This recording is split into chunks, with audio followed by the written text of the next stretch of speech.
Captain Olivia Martinez stood at the window of Earth Defense Command, her eyes fixed on the giant alien ship that had appeared in Earth's orbit without warning. The ship was huge, over 10 miles long with a shiny metal hull. It made Earth's biggest ships look like toys. "What is that thing?" she asked, keeping her voice calm even though her heart was racing. Admiral Paul Jackson walked up beside her.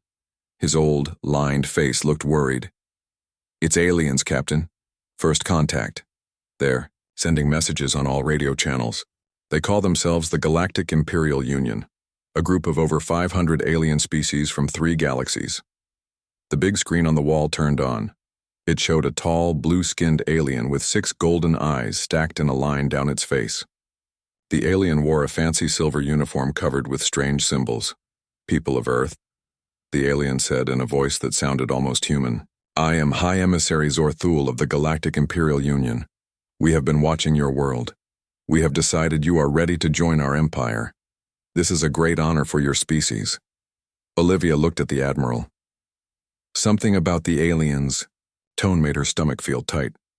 "What exactly does joining your empire mean?" she asked. The alien blinked its 6 eyes one after another. "Standard procedure. Your leaders will give up control to an imperial overseer. Your armies will be replaced with our peacekeepers. Your resources will be counted and taken for imperial needs. Your people will be registered and given proper work assignments." The room went silent. Olivia felt like ice water was running through her veins. "And what if we say no?" Admiral Jackson asked. The alien's face didn't change, but the room seemed to get colder. "Saying no is not allowed in our system. The process will begin in 48 Earth hours. Get your people ready." The screen went black. President Gregory Howard had been watching quietly from the side of the room. Now he stepped forward, his face hard with determination. "Get me every world leader on a secure line. Right now. In just a few hours, the United Two." Earth Council gathered for an emergency meeting. Leaders from every country appeared on screens around the round meeting room. Reports were coming in from telescopes all over the world. More alien ships had been spotted at the edge of our solar system, moving into attack positions. "They've done this before," said Dr. Kelly Wright, the head scientist studying alien life. She showed pictures of distant star systems. "Our telescopes have seen planets stripped of resources and people enslaved. This joining the empire talk is just a nice way of saying they want to take over our world." President Howard nodded grimly. "Then we know what we must do. We will not let Earth become just another conquered planet. We will not let our people become slaves." The council broke into loud debate. Some wanted to try talking with the aliens.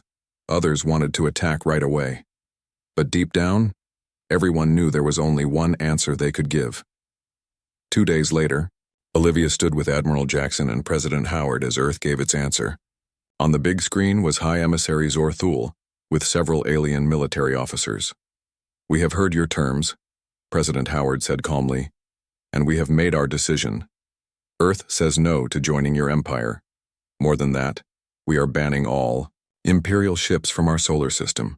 You are not welcome here." The alien's 6 eyes widened in what looked like shock. "This answer is unheard of and unacceptable. Perhaps you don't understand what will happen if you refuse." "We understand perfectly," the president cut in. "And our answer stays the same. You are not welcome here. Leave our system now." "You cannot ban an empire that spans 3 galaxies," Zorthul said, his voice turning dangerous. "We have conquered civilizations much more advanced than yours. You have no weapons that can stand against our technology." Admiral Jackson stepped forward. "Maybe so, but we will fight with everything we have. For every mountain, every ocean, every city and village, we will make you pay for every inch of our world. And even if you win, you'll find nothing left worth taking." "You have 24 hours to change your minds," the alien said coldly. "After that, we will begin forcing your planet to submit." When the call ended, Olivia looked out at the stars, wondering if these would be humanity's last hours of freedom. "They've never been told no before," she said suddenly. "Did you see how they reacted? They really didn't expect us to refuse. That might be our only advantage, President Howard said quietly. Now let's make sure it's not our last. Around the world, people looked up at the sky with fear and determination. News of the alien ultimatum had spread quickly. In cities, towns, and villages, humans prepared for a fight they might not win. Families huddled together watching emergency broadcasts. Military bases buzzed with activity as soldiers prepared weapons that might be useless against the advanced alien technology. In his private office, President Howard studied the latest defense plans. "What are our real chances?" he asked Admiral Jackson. "Honestly, not good," the Admiral replied. "Their ships have technology we can't even understand. But that doesn't mean we roll over and die." Olivia entered with new reports. "Sir, our satellites have detected energy readings from the alien fleet. They're moving ships into position around our planet." The President nodded. "Begin evacuation to the underground shelters and launch Operation Last Stand." Operation Last Stand was humanity's desperate gamble. For years, scientists had been developing experimental weapons in secret facilities around the world. None had been tested in actual combat. None might work, but they were all Earth had. In a military base under the Rocky Mountains, Dr. Frank Walsh activated the prototype gravity weapon. "If this works, it might disrupt their ship engines," he explained to the soldiers. "If it doesn't, well, we tried." Across the world, similar scenes played out as humanity's best minds worked frantically to find some weakness in the alien armada. As night fell over the command center, Olivia found a quiet moment to call her parents. "Mom, Dad, get to the shelter in Denver," she said, trying to keep her voice steady. "I don't know what's coming, but I want you safe." "We're already on our way," her father answered. "Olivia, we're proud of you, whatever happens tomorrow." Later, EM. The call ended. Olivia wiped away a tear and returned to the command center. The room was tense but focused as staff prepared for Earth's final stand. 20 minutes until their deadline, Admiral Jackson announced. President Howard straightened his tie and faced the main screen. "Open the channel. One last try." The alien emissary appeared, looking impatient. "Have you reconsidered your foolish position?" "We have," President Howard replied. "And we stand by our answer. You are not welcome here. Not now. Not ever." As the screen went dark, Olivia squared her shoulders and prepared for the fight of humanity's life. Tomorrow would determine if Earth remained free or became just another conquered world in the vast galactic empire. The clock ticked down to 0. The 24-hour deadline was over. Earth didn't change its mind. Instead, Earth got ready to fight. Deep under the Rocky Mountains, in a big bunker, Lieutenant Sam Cooper watched Earth's defenses being set up. From the outside, it might have looked hopeless. Earth's best technology was hundreds of years behind the alien ships. But humans have always been good at finding ways to survive when cornered. "All satellites are working," Sam said, looking at the 3D map floating in the middle of the room. "Defense platforms are ready." Olivia nodded. "And what about Project Slingshot?" "The engineers say it's 97% ready. They're still fixing the targeting systems, but it will work when we need it." Project Slingshot was Earth's secret weapon. It had been built over the last 10 years to protect Earth from asteroids. Now, this network of powerful launchers placed throughout the solar system would be used for a different purpose. Admiral Jackson walked into the command center, looking tired but determined. "The alien fleet is moving. 17 big ships coming from different directions. They'll reach Earth orbit in 30 minutes.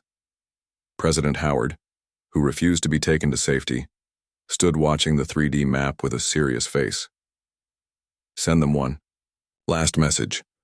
Olivia nodded to the communications officer, who opened a channel to the lead alien ship.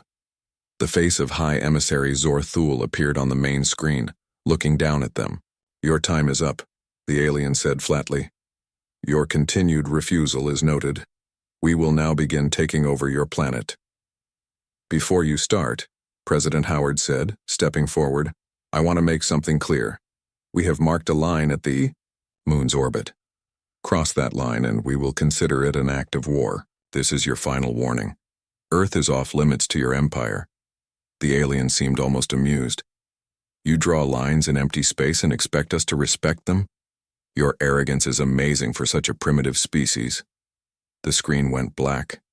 They're speeding up, Sam reported, watching the map as the alien ships moved forward. They'll reach the moon's orbit in 12 minutes. Olivia felt strangely calm. Tell all defense stations to get ready. They can fire as soon as the aliens cross our line. The minutes passed slowly. Throughout the command center, men and women watched their screens with grim faces. They all knew the odds were bad. Common sense said humans couldn't possibly win against an empire with technology this advanced. But common sense never counted on human stubbornness. 5 alien ships have crossed the moon's orbit, Sam suddenly announced. They're sending out smaller ships, probably carrying soldiers and weapons. Admiral Jackson nodded to Olivia. Captain Martinez, you're in charge of the attack. Show them what happens when they ignore Earth's warnings. Olivia stepped to the main control panel and took a deep breath. Start Project Slingshot.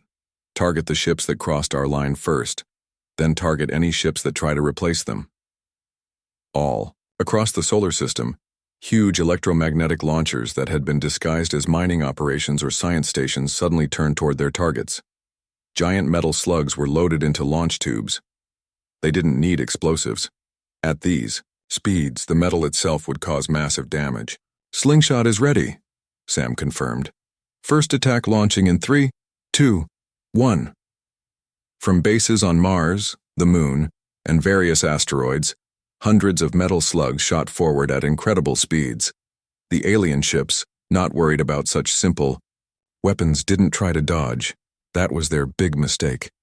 The impacts were devastating. The projectiles, moving at nearly the speed of light, tore through the supposedly impenetrable shields of the alien ships like they were made of paper. 3 ships were hit directly, breaking apart in huge explosions that briefly shone brighter than the sun. In the command center, people cheered, but quickly returned to their work. This was just the beginning. They're regrouping, Sam reported. The remaining ships are moving back beyond the moon's orbit. The map showed the alien fleet reforming, their previous attack formation now changing to a more careful approach. A message request flashed on the main screen. Put them through, Olivia ordered. High Emissary Zorthul appeared, looking shaken. Behind him, alien officers rushed around in what looked like panic. This unprovoked attack will not be tolerated, the emissary declared, though his voice lacked its previous confidence. You have destroyed Imperial ships, an act that demands immediate revenge. Unprovoked? President Howard stepped forward, his voice calm but intense. You crossed a clearly marked line after being warned what would happen. This wasn't an attack. Emissary, this was defense. You cannot hope to defeat the full power of the Imperial Union, Zorthul insisted. What you've seen is only a small part of our strength. Then send more ships, Admiral Jackson said, joining the president. We'll add them to the junkyard. For a moment, the emissary seemed unable to speak. Clearly, no one had ever fought back like this before. Finally, he spoke with cold anger. This discussion is over. Prepare for the consequences of your actions. As the screen went dark, the map showed the alien fleet pulling back even further, moving to a position beyond Mars' orbit. They're calling for help, Sam observed, listening to their communications. Big energy readings detected. They're opening some kind of faster-than-light communication portal. How long until more alien ships could get here? Olivia asked. Admiral. Jackson talked with the science officers. Based on what we've seen of their technology, anywhere from 12 to 72 hours. It depends on where their nearest big fleet is located. President Howard's face was serious but determined. Then we have some time. We've shown them we're not defenseless. Now we need to show them we're not worth the cost. Sir? Olivia asked. They're an empire, Captain. Empires don't conquer out of anger. They conquer for resources, for strategic advantage, for profit. If we can make Earth too expensive to take, they might decide we're not worth the trouble. Admiral Jackson nodded slowly. Economic warfare. I like it.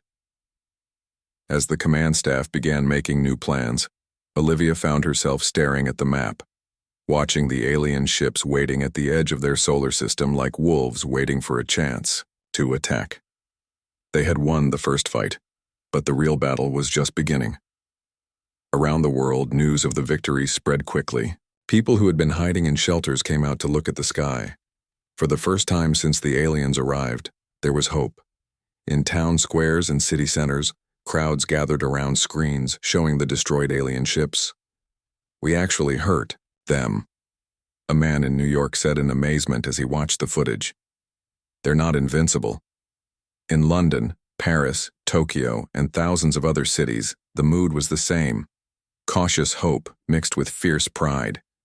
Humanity had stood up to the bullies of the galaxy and landed the first punch. But in the command bunker, the mood was more serious. The victory was important, but everyone knew what would come next.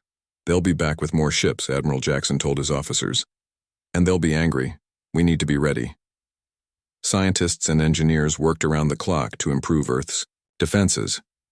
Project Slingshot had worked better than anyone expected, but it needed to be reloaded and expanded. Every minute counted. Sam brought Olivia a cup of coffee as she studied the latest intelligence reports. "The aliens are still beyond Mars," he said. "No movement yet." "They're planning something," Olivia replied, taking a sip of the hot coffee. "They won't just give up and go home." "Do you think we can win this?" Sam asked quietly. Olivia looked at him for a long moment. "Win? I don't know. Survive? Yes. Humans are stubborn that way." In space, silent and cold, pieces of the destroyed alien ships drifted in orbit around the moon. They were a warning, a line drawn in the stars. Earth would not surrender, would not be conquered. Any empire that wanted this blue world would have to pay a price in blood, and humans would make sure that price was too high for any empire to pay. 3 days passed. The skies above Earth stayed clear of alien ships, but everyone remained tense. Global defense forces stayed on high alert while Project Slingshot was improved and expanded. People had moved to underground shelters, turning Earth's surface into a fortress planet. In the command bunker, Olivia studied the latest reports. The reinforcements had arrived, a massive alien armada that made the first group look small. Over 100 big ships now waited beyond Mars, along with countless smaller vessels. "They could overwhelm our defenses just by using so many ships at once," she said with worry. Admiral Jackson nodded. "That's always been their advantage. But they haven't moved yet. They're being careful now, studying us." President Howard walked into the command center with Dr. Heather Freeman, the brilliant scientist who had designed much of Project Slingshot. "We've caught and partly decoded their messages," Dr. Freeman announced, showing a display of data streams. "They're having a big argument about what to do next." "An argument?" Olivia asked, surprised. "I thought the Empire just gave orders." "Apparently, we've caused quite a stir," Dr. Freeman explained with a small smile. "The destruction of those first ships was seen by their entire command. We weren't supposed to be able to do that. Now they're fighting about the right response." "President," Howard nodded. "This confirms our theory. They're doing a cost-benefit analysis. We need to make sure the cost side of that equation keeps growing. We've prepared a demonstration," Dr. Freeman said, pointing to the display. "With your permission, Admiral?" Jackson studied the proposed plan briefly before giving a short nod. "Do it." Hours later, the alien fleet detected unusual activity from Earth's direction. A single, unarmed transport ship came out from behind the moon, broadcasting a message to all the alien ships. "This is Dr. Heather Freeman of Earth," the message began. "We understand you're debating whether to continue your invasion. To help you decide, we've prepared a small demonstration of Earth's defensive capabilities." The transport ship released a tiny probe, just a small metal ball barely visible on alien sensors. Then the transport quickly went back toward Earth. In the alien command ship, High Emissary Zorthul watched with mild curiosity. "What is this primitive display supposed to accomplish?" he asked his officers. Before anyone could answer, the small probe exploded. What happened next confused the aliens completely. Space itself seemed to bend and twist around the explosion point, creating a rapidly growing sphere of distortion. When it reached the nearest alien scout ship, the vessel simply disappeared, its atoms seemingly pulled apart. The distortion continued growing for several seconds before collapsing back on itself and vanishing. In the stunned silence that followed, the message from Earth continued. What you just saw was a controlled demonstration of our space-time manipulation technology. The effect was deliberately limited in size. At full power, we estimate it could destabilize matter across a distance of approximately 100 million miles. The message ended, leaving the alien fleet in chaos. While their sensors tried and failed to explain what they had just seen, Earth's defenders watched from their bunker with grim satisfaction. Did it work? President Howard asked, looking at the display. Dr. Freeman nodded, checking her instruments. The holographic projectors worked perfectly. From their view, their scout ship was completely destroyed by unknown technology. What the alien fleet had seen was, in fact, a clever trick. The scout ship had been a holographic image created by Earth's advanced projection systems, and the destruction had been similarly faked. But the aliens had no way of knowing that. "They're pulling back," Olivia observed as the display showed. The alien fleet retreating to a position beyond Neptune's orbit, and their communications have increased a lot. Calling home for instructions, Admiral Jackson suggested. They're out of their depth now. The response came 12 hours later. A single alien vessel, much smaller than the massive warships, but still impressive by human standards, approached the lunar boundary asking for a meeting. In the empty space between Earth and its moon, representatives of both sides met aboard a quickly built space station. President Howard insisted on going personally, accompanied by Admiral Jackson, Captain Martinez, and Dr. Freeman. The alien delegation was led by a new figure, not the High Emissary, but a senior diplomat introduced as Grand Arbiter Kel Voss, the E. Galactic Imperial Union acknowledges Earth's unexpected defensive capabilities, the Grand Arbiter began, speaking in a tone that suggested this admission was extremely rare. In light of these developments, we are prepared to discuss alternatives to standard integration protocols. President Howard's face remained neutral. There are no alternatives to discuss, Grand Arbiter. Our position hasn't changed. Earth and its solar system are off limits to the Imperial Union. Period. The alien diplomat's face twitched in what might have been irritation. You misunderstand your position. The Empire does not retreat. It does not abandon its objectives. We are merely offering you more favorable terms. And you misunderstand our resolve, Olivia cut in. We demonstrated only a fraction of our defensive capabilities. We have no desire for conflict, but we will defend our home at any cost. The Grand Arbiter studied each human face carefully before speaking again. In all the Empire's history, spanning millions of years and hundreds of thousands of worlds, no species has ever successfully resisted integration. What makes humans believe they can be the first? Dr. Freeman smiled slightly. Because we have something worth fighting for. For several long moments, silence filled the room.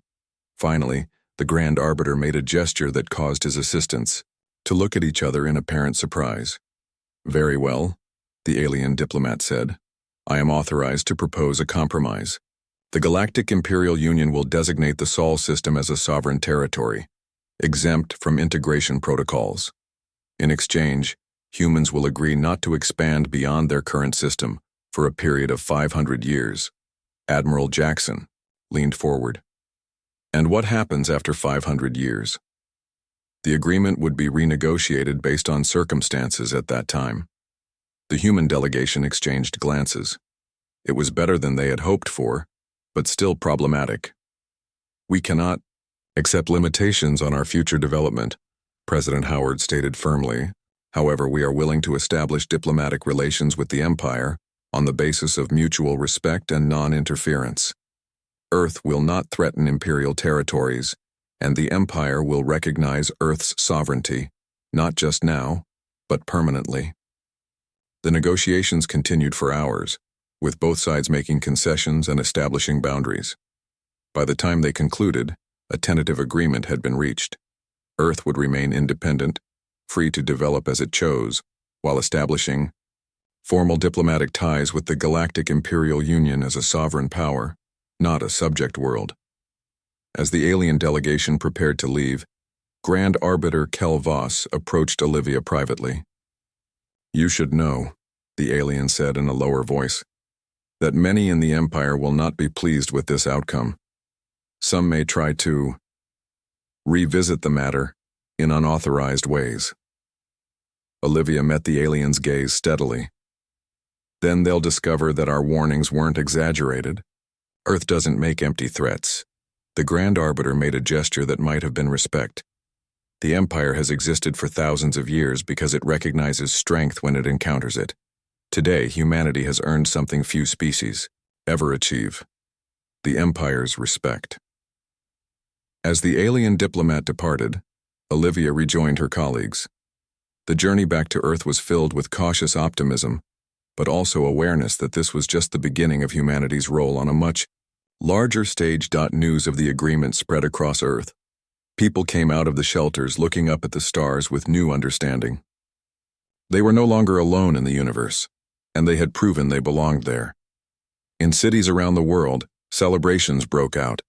After facing extinction, humanity had not only survived, but had forced one of the most powerful empires in the galaxy to treat them as equals. Admiral Jackson found Olivia watching the celebrations from a window in the command center. "They're calling it Independence Day," he said. "Not just for a nation, but for our entire species." Olivia nodded. "We got lucky this time. The Empire didn't expect resistance. They won't make that mistake again." "No," the Admiral agreed, "but neither will we. Project Slingshot was just the beginning. Now that we know what's out there, we can prepare properly." President Howard joined them, looking tired but satisfied. "The Grand Arbiter is already on his way back to their capital. Meanwhile, we have work to do.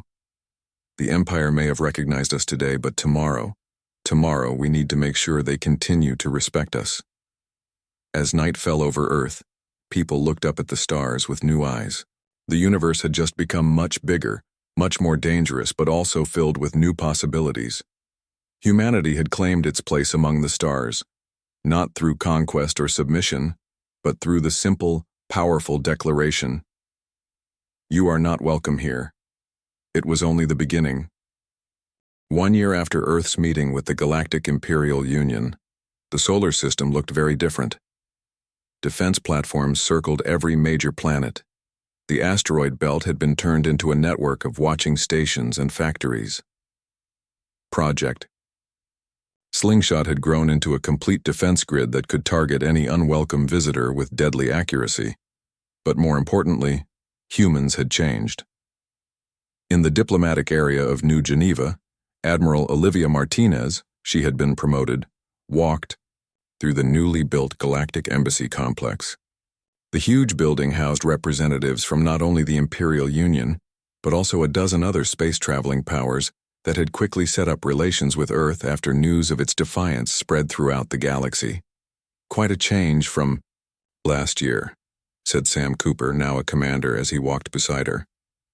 "Remember when we thought we might spend the rest of our lives hiding underground?" Olivia smiled slightly. "I never doubted we would win." "Of course not, Admiral," Sam replied with a knowing grin.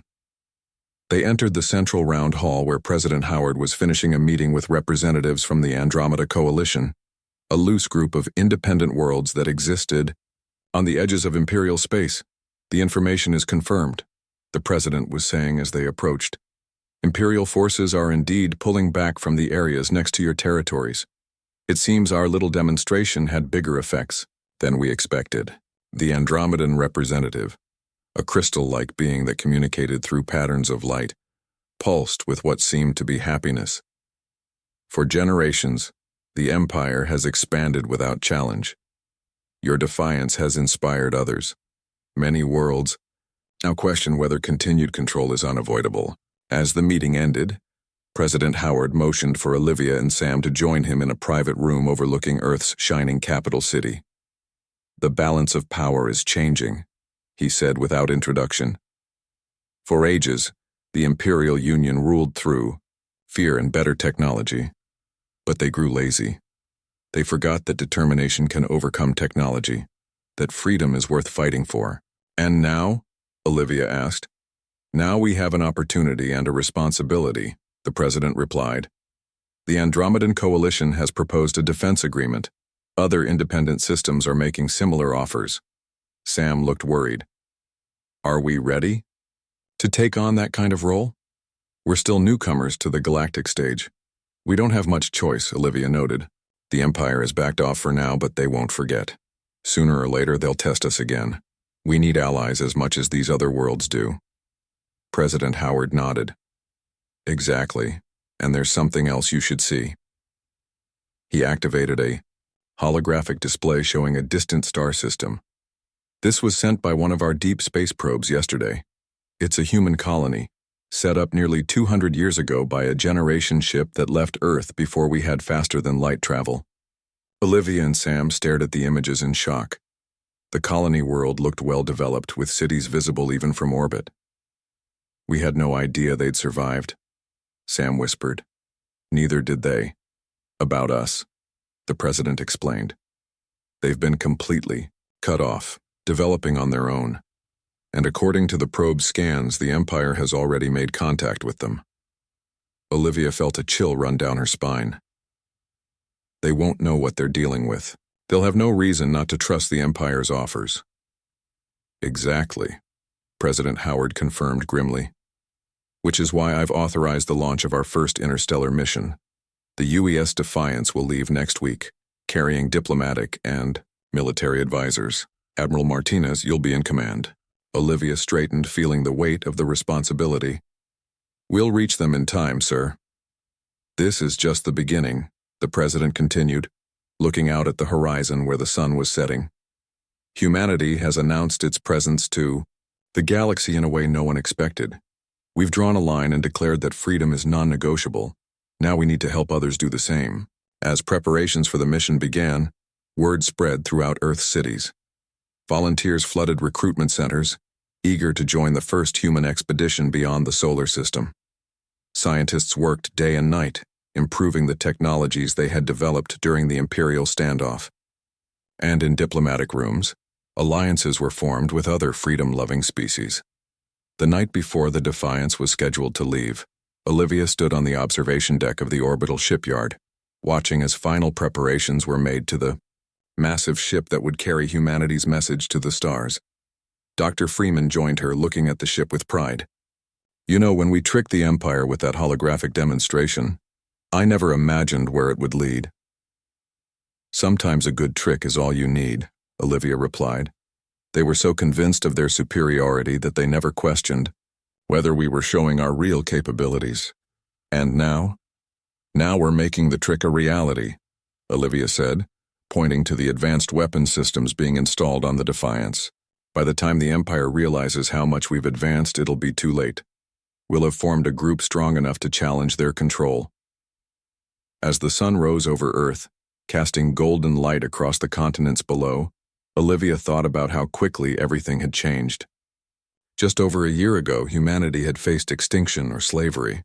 Now they were taking their first steps as a galactic power, not through conquest or bullying, but by standing firm against tyranny. The Defiance was almost ready to go, carrying with it Earth's most powerful message to the stars. Freedom was not negotiable.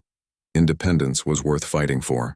And anyone who threatened those principles would find that humans were indeed the most dangerous species in the galaxy, not because of their technology or their numbers, but because of their unbreakable spirit.